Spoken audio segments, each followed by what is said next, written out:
Well, hey there, senior leader, and welcome to the Talent Sherpa podcast. This is where senior leaders come to rethink how human capital really works. I'm your host, Jackson Lynch, and today I am joined by my co-host, Scott Morris. He's the founder of Propulsion AI.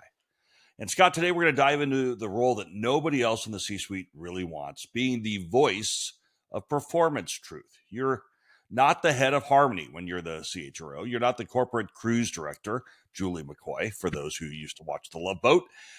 Your job is to say what everyone else is afraid to, clearly, early, and with enough courage to keep the business moving forward. I love this topic, but I hate that title. Head of Harmony sounds like a job that somebody made up at a wellness retreat. Please welcome your head of Harmony. They can lead a gratitude circle and, I guess, guide you into interpretive dance. I don't know. Yeah, except in our world, your gratitude circle is telling the CEO that their longest serving VIP is a liability. I had a different word there. Yeah. Slightly different. Sometimes you don't get that much gratitude. So, but before we jump in, a quick ask for everybody. Please, if you have a moment, subscribe, comment, leave us a brief review on your preferred platform. That is, in fact, how we grow the pod, and that allows us to reach more leaders who need to hear this stuff. And a quick shout out to one of our favorite listeners. Hey, JP. Thank you for being a part of the Talent Sherpa community. Okay, so in our pre-taping discussions, we went on about 45 minutes on this topic. So I think this will be a fun one. And let me lean in with the first question, and that is, why is it that the CHRO is often the only one in the room that's willing to say what everyone else knows but avoids? Scott, what's your take? Are you asking that? Is that a rhetorical, or are you asking me? I mean, we've talked about this subject over and over and over, and I know we agree in principle on kind of the main points, but we see it differently. And I look, the C-suite is filled with politics, and not all of it's really good. And it's a dangerous business when you start calling things out. I'm not sure necessarily that the CHR should be the person that is the only person in the room. The word only becomes important, calling it out. But I think politics is the main reason. You know, nobody wants to jump in front of the train. It is safer to be silent for a lot of people. It's not the right attitude, but I think it is a lot of people's. So I've written on this before. Is all politics bad in your view? And we'll come back to the topic, but you brought that up. Let's dive into that for a second. I mean, look, what is politics? What does that word even mean, right? You're steering an agenda. What you're steering it toward, if it's the right thing, no, it's not bad. Guiding, provoking the system is not a bad thing. But I do think you have to be careful. I think, you know, when we start to say whose responsibility it is to call these things out, there's only one answer. It's the CEO. So I ask the question in response to you, why don't more CEOs do it? That's an important question. And I'm not going to disagree with you in the slightest that in a perfect world, the C-suite leans into discomfort. They tackle tough challenges. They have frank conversations. They realize that speaking hard truths don't damage relationships. They enhance them. And ultimately, the CEO is accountable for the impact on the C-suite to be able to lean into those conversations. I also live in the real world, and I realize that 95% of all of the people that are listening to this podcast and 95% of the teams that I've been a part of, that is not kind of the natural point of things. So I'll concede that maybe only isn't the right word. It shouldn't only be the CHRO that leans into these discomforts. But in the 95% of the time where it is not happening organically, I do believe that the CHRO is uniquely positioned and has a unique responsibility to help have those hard conversations. And I would even argue that having early, clear, and respectful candor, like, it builds trust and it will preserve credibility. So the question isn't should you or shouldn't you? Of course you should. It's also how. Right. And what I've seen in my coaching practice, and as I've watched human capital practitioners over the course of my career, is they lean more towards peacekeeping. And I'd argue that that's not the role. That's more avoidance. And We have to call out problems before they become crises, and that is a critical capability that we don't always demonstrate. Look, when I listen to you and I hear that word peacekeeper, like I feel compelled to make the point that the one person in the room who cannot shirk this responsibility for driving candor into the conversation is the CHRO. But I also think it's important, and you know I'm an idealistic guy, but you know me well enough to know how practical I am as well. And I think to be practical, multiple things have to be true at the same time. The CHRO has to model the behavior that they are trying to encourage and support within the executive team.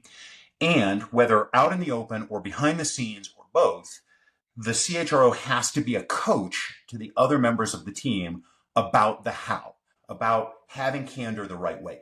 Kim Scott wrote a great book, and I know you have your own set of favorite books on this topic, and I most certainly do too. But Radical Candor is a really good book, but it's a good book because she is advocating for two things to be true at the same time. You have to care personally, and you have to challenge directly. If you only challenge directly, that she refers to that as obnoxious aggression.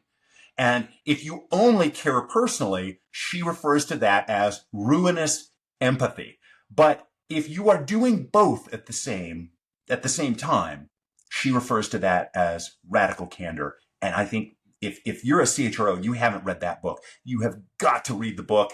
Jack's got another one for you as well. But that book really, I think, gets Jack to the how that you just talked about a second ago. The book that I lean on historically has this book called Survival of the Savvy. It was written by Marty Seldman, who did a lot of work with PepsiCo back when I was there. Really, really uniquely skilled guy. And I was given the book to read. And the first part of the first chapter talks about political animals. And if these people are overly political, they don't have a soul, they are Aaron Burr from Hamilton, they are just adapting to whatever they need to do to get their way. And I'm reading that and I'm like, yeah, those sons of guns, I hate those guys. And then the next part of the chapter, first chapter, talks about the meritocratists. I just made up that word. And these are the people that if you work hard, good things will happen to you. Everyone will see it. Your agenda will always be there because you are on the path of the noble and the righteous. And then in a strange twist, he says that's the same as the overly political. The apolitical is the opposite side of the same coin, and both are equally ineffective for different reasons. And that was a huge wake-up call for me. Because I didn't want to have anything to do with anything remotely smelling political. And yet, the moment I said, okay, I'm going to try to be savvy, I got more stuff done. I got more stuff done faster. The promotions that had evaded me to that point started coming on. And really it was a matter of finding the agenda of the person that you are trying to influence and figure out a way to help them accomplish their goals through your goals. Yeah. And like, that's not overly political. That's just really, really smart. So, you know, you can expand that logic to almost any career. If you look at what makes a great salesperson, it's not that they sell a lot. It's that they do a very good job of matching up people who have a need for what you have, not creating that need, but matching to that need. That's what a great salesperson does. And I think a great savvy CHRO is doing that same thing, helping that person to see that their agenda is going to get better accomplished if they use a certain set of tactics. In this case, candor, calling out difficult and sometimes problematic behaviors in the right way. So Scott, why should we even lean into that at all? What's the financial and cultural price of avoiding those uncomfortable conversations? I think if I were a lawyer, I would say asked and answered if we were in court, because there is a financial and cultural price, right? You know, allowing bad behaviors says to your good performers, get out. You're not welcome here, because people can get away with anything. There is no differentiating value for you as a top performer behaving the way that you behave. So, the cultural price is you start to ingrain, and remember, culture is a clear understanding of how you are expected to behave. And so if not calling out behaviors, or if being hard on the people rather than the problem is what you are supporting in the business, that becomes a part of your culture. And there's a high price for that. So you always are super impressive because you've done homework and you look at statistics. That's So I felt like I needed to do that a little bit, so I did. And there was an article that came out in April of 25 from a Braverly study, and the data was really interesting. 70%, 7 out of 10 employees have avoided a difficult conversation at work with their boss, with their colleagues, or their reports. That's not terribly surprising. Here's the one that got my eyes open a bit. 11% quit their job to avoid the issue altogether. Oh, well. And 37% considered quitting on that same issue. So if you think about the financial impact, especially if these are your top performers, these are your A players, not having a culture where you can lean into that discomfort has a material impact on your ability to retain the talent that you need to be able to drive things forward. Because as we talk about all the time, you have A players auditing your culture all the time. Every single decision you make, they are auditing. And a decision not to have the difficult conversation is a part of that auditing process. So I have a question, Scott, because you're brilliant at this. And I'm really looking I forward. wish it were true, and inevitably I'm going to demonstrate it that your point is false. But ask the question. Okay, so it's really easy when you are helping and coaching down in the organization because there is a power dynamic that makes it feel easier or more comfortable.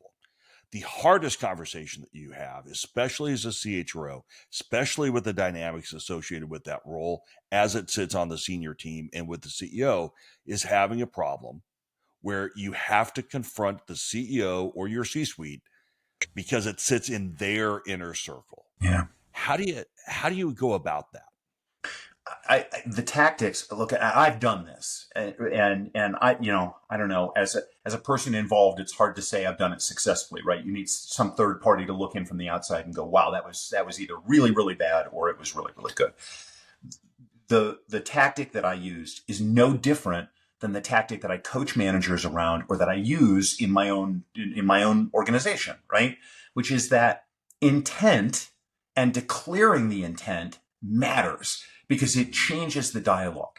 And so if the first thing you're doing is getting down to kind of what are we trying to achieve, right? If you've got to call the CEO out on something, my first step is always a confirmation of where the CEO wants to go, which I think gets to your point a second ago, right? How do I help that person, she or he, address their agenda? Well, number one, let's confirm what the agenda is. Number two, let's make an observation about how this behavior might be working against that agenda and why. And when I do it, I try and be very explicit. Hey, listen, I'm bringing this to your attention because standing back on the outside, I see that this is hurting this. Here's the evidence that I see. Here's why I think it matters. And here's what I think we might do about it. And that, right, like where things become difficult, where it becomes a hard conversation, is where it becomes personal. When we can depersonalize that by getting to the agenda and making a comparison of an objective comparison, the conversation doesn't get easy, but it gets easier.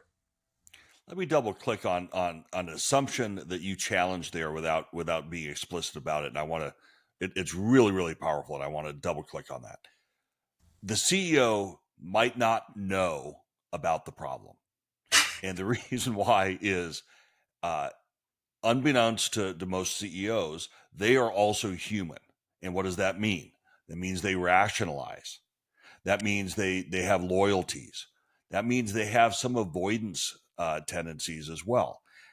And the closer you are to the problem, no matter whether it's in your personal life or in your business life, the harder it is to see it for what it is.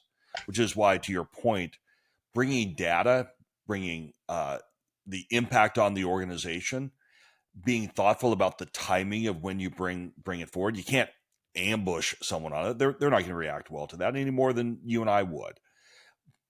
But if you are able to frame those as protecting the business, protecting the reputation of the business, candidly protecting the CEO or the senior member for whom this is going to be challenging, I think you get there a lot faster.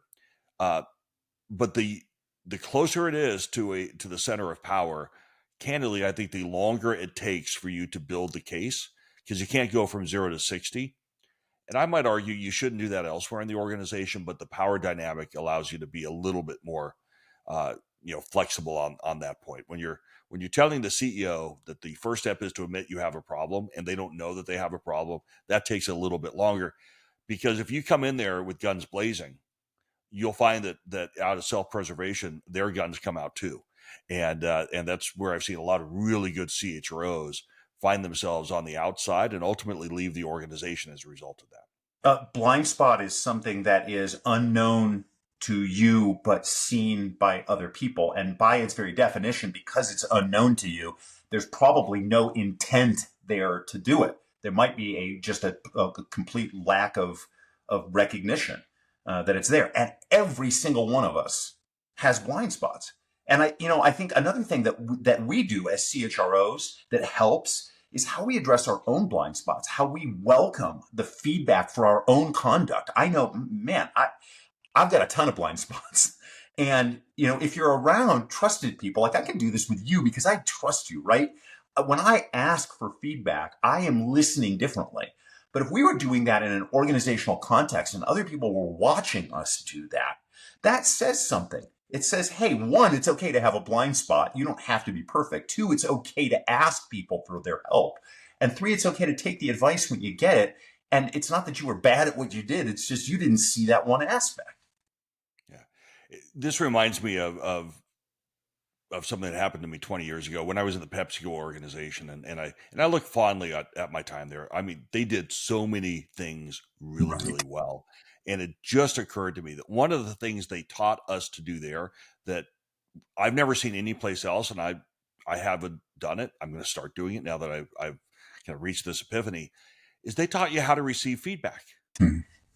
Like, that seems so logical. And yet, have you ever taught your organization how to say thank you for the feedback that is coming your way? Yeah. I haven't. You just expect people to understand that if you deliver it with empathy, that it'll be great. But you do have to not only deliver those uncomfortable truths in a way that preserve dignity and drive action, but you also have to be able to receive it in a way that encourages more of that behavior. Yeah. And uh, you know, I guess I would just ultimately challenge the assumption that empathy and truth are opposites. You have to do both. So the question I guess I would ask you then is, how do you, as a seasoned CHRO, how do you make that candor part of the operating system instead of addressing a crisis in the moment?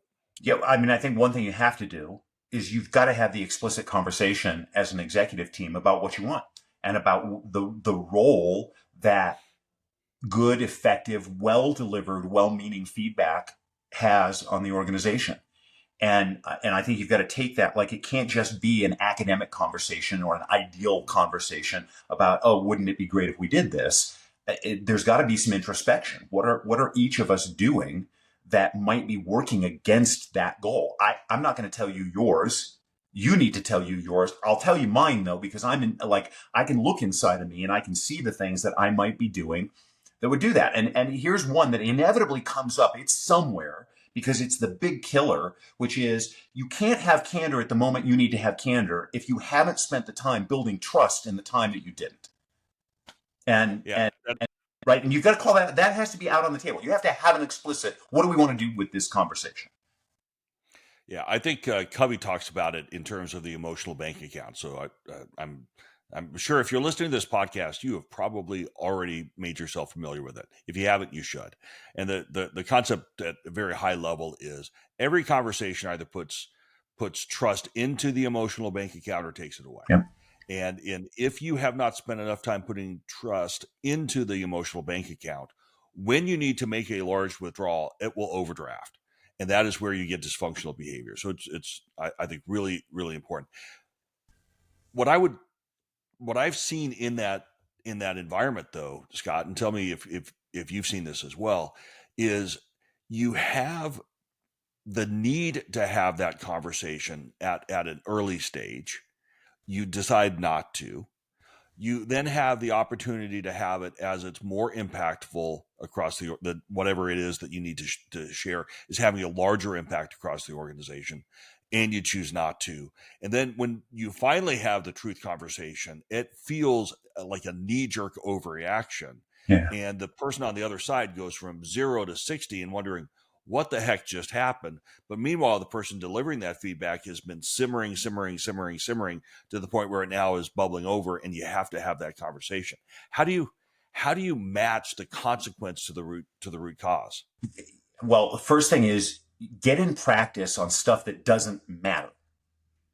You've got to find places where you can say, hey, look, like this is not a fatal flaw, but I want to tell you about this. Here's why I want to tell you about it. Here's what I observe. Right? If you find a bunch of like, no, I mean, I'll make a comparison only because you and I were just talking. Like, I run every morning. I run 10K every morning, but I didn't start out doing that. I started out where I was walking a half a mile, and then I built myself up. And you finally build yourself up to where you can go a lot, farther distances. Nobody runs a marathon in a week. You spend 40 weeks, 20 weeks, 22 weeks training to run that distance. And I think this activity is the same thing. You have to consciously say, I'm going to build some muscle memory, and I'm going to start to practice calling some things out, and I'm going to find some things that nobody's going to get killed for. In part, I'm doing it because it needs to get called out, because it would be good for that person, but in part because I need to get into practice for doing it. And I think you get two things out of that. One, you get the personal sort of experience of actually doing it, because let's be honest, it's not just hard to receive feedback. Sometimes it's really scary to give the feedback, and you got to get yourself over that. And second, if you're doing it with the right spirit, you're actually helping that person. And it's not a fatal flaw. It's not going to get them killed, but you're saying early, pay attention to this. Yeah, I remember my early career at PepsiCo. I had a peer of mine. He was probably a little higher and across in the organization from me. A guy named Terry Taylor, and Terry was one of those grizzled veterans who had seen a lot and took it upon himself to share with the young whippersnappers the truths that we needed to hear. And I didn't like it at all. Uh, and yet the way he did it profoundly changed the way I've done it from that point forward in my career. He gave me some very, very hard truths, things that I needed to do differently to be more effective in my role and to best position me for broader roles. I didn't think it was accurate. I didn't like it. And yet the way he did it allowed me to be not reactionary, but introspective. And uh, in that process, you end up you're creating pivot points for people's careers. And Terry probably doesn't know the impact that he had on me, but hopefully he's listening to the podcast, and he does. I will send it to him. Hi, Terry. Thanks for listening. Come on the show, Terry. Come on the show. He's up in Portland. I think fully retired now, and does whatever he wants to in his day. But he was so impactful to my career because he took the opportunity to do a very uncomfortable thing, and that is to have a conversation with a young professional who is not in the reporting chain for no other reason than he believed in what I could do and saw that I was getting in my own way. And for that, I'm just going to be, eternally grateful. Which does then lead into I guess, the last question before we start into the wrap up. How do you end up preparing the ground so that when you are providing that level of candor to your C-suite peers or to your CEO, that it doesn't turn into career suicide. Well, I mean, I think that's where that's the role that the CHRO can't shirk. You have to be the coach on the subject, and you have to model the behavior, but you can't be the only one calling it out. And like, I think there's the two ends of the spectrum that I know you and I agree on, and it goes back to your reference to two sides of the coin on the political aspect, right? There's don't say anything and allow behaviors to pervade. And that's horrible. And the other side of it is be the only one that's out there being the hero calling it out, right? That's no good either. And so there's a do you see this going on conversation that has to happen in the background, and then a coaching that happens with that. What do you think we get? Like, how can we call this out? What do you think the best strategy is? Which is, I mean, questions are always the best starting point for everything, right? Because one, it reveals what you might not understand about their thought process. And two, it sets you up to then point out some things that maybe they didn't think of or wasn't a part of their calculus. Yeah, building on that, the conversation I had about a year ago with the CEO was here's what has happened. Here is what I see the impact of it. And then my question was, do you see this as an isolated event or a continuation of a pattern? And person said it was an isolated event, which was fine. But it set the stage for the next time I had the conversation of, hey, this happened again. Well, how do we see this, right? And allows you to kind of navigate forward in a way that is not accusatory, right, but it allows them to see the same patterns that you're already seeing. I think something implicit in what you just said that I think should be explicit is that the mindset the CHRO needs to have is that it's rarely, I was going to say never, but extremes are always generally wrong. It's rarely a single conversation event. You have to be prepared to lay a brick, reinforce it, lay another one, reinforce it, and sort of build people to where they are able to maybe recognize the things that you think they should be seeing. But you can't get there. Like, if you try to get there in one step, that's sometimes a failure, formula. Yeah, you have to date several times before you propose. If you propose on the first date, things are going to go really, really Things go badly. Either immediately or over time, depending on what the answer is. All right, let's turn this into some go-dos that a CHRO can actually run with starting next Monday. I'd suggest you think about 3 performance gaps that you've been avoiding and write a business impact for each. That will help set the context for a conversation that you need to have.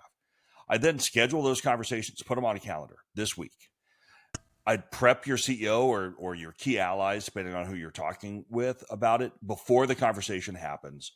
And then really think about how do you build that truth muscle by coaching your direct report to handle one of those hard conversations on their own over the next 30 days. Track the outcomes.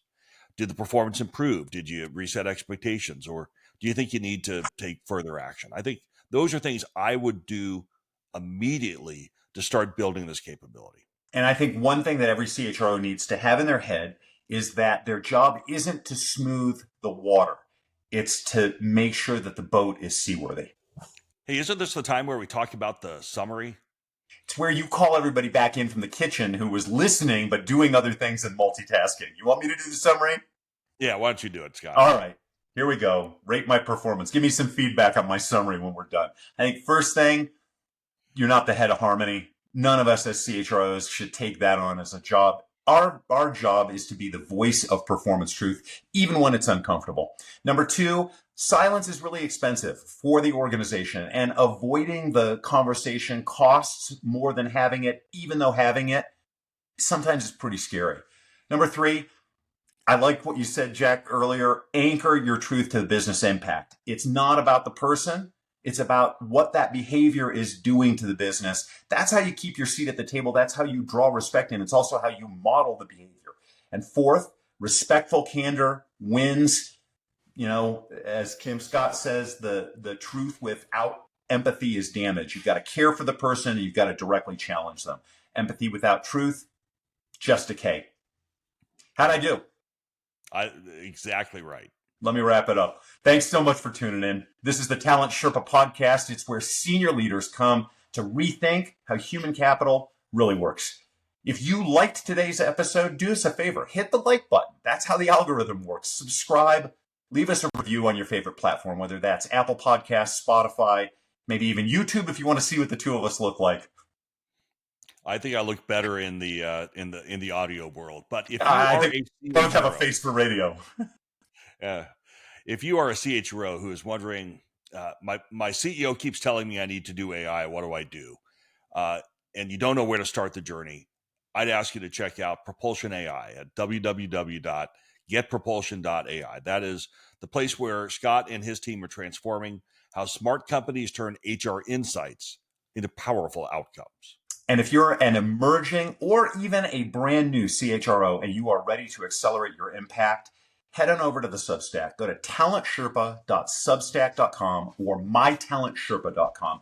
We've got resources specifically designed to help you navigate, elevate, and deliver results from day one. And there is a new cohort group that is starting with Jackson in October. So please reach out. We only have a couple of slots left in that first cohort group, so I'm really excited about it. Thanks for joining us, and until next time, keep raising the bar, keep pushing and focusing on outcomes, and keep on climbing.